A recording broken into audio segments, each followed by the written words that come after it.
நம்முடைய பிரதமர் அவர்கள் வந்துவிட்டார். என் உரையை சுருக்கமாக முடித்துக் கொள்கின்றேன். நான் இரண்டாவது செய்தி, அதாவது மோடி அவர்கள் வருவதற்கு முன்பாக உலக அளவிலே இந்தியாவை சார்ந்த வீரர்களும் வீராங்கனைகளும் வெற்றி பெற முடியவில்லை. இந்தியா பெரிய அளவிலே தங்க பதக்கங்கள் வெல்ல முடியவில்லை. அதற்கு முக்கிய காரணம் அவர்கள், அதாவது அரசியல்வாதிக்கு நெருக்கமானவர்கள், அசோசியேஷன் ஃபெடரேஷனுக்கு நெருக்கமானவர்கள், அங்கே இருக்கின்ற கோச்சுகளுக்கு நெருக்கமானவர்களுக்கு வாய்ப்பு கொடுத்தார்கள். ஆனால் பிரதமர் மோடி அவர்கள் வந்த பிறகுதான் உண்மையான தகுதி உள்ள வீரர்களுக்கு வாய்ப்பு கொடுத்ததனால்தான் இன்று உலக அளவிலே இந்தியா பதக்கங்களை வெல்ல முடிகிறது, கோப்பைகளை வெல்ல முடிகிறது. விளையாட்டுத் துறையிலே மிகப்பெரிய மாற்றங்களை பிரதமர் மோடி அவர்கள் கொண்டு வந்திருக்கின்றார்கள்.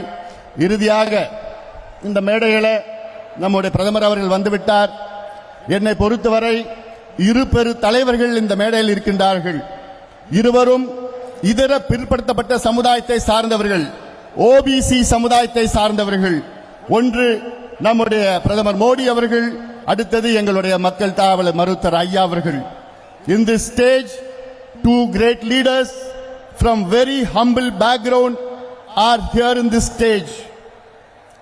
One, our Prime Minister, who has come from a very, very humble background, and today he is ruling our country. And he is again going to rule. Other, my leader, Dr. Ayya, who is the son of a poor farmer, who has done a lot of social revolutions in Tamil Nadu and India. Both the leaders have come together today. Success is inevitable.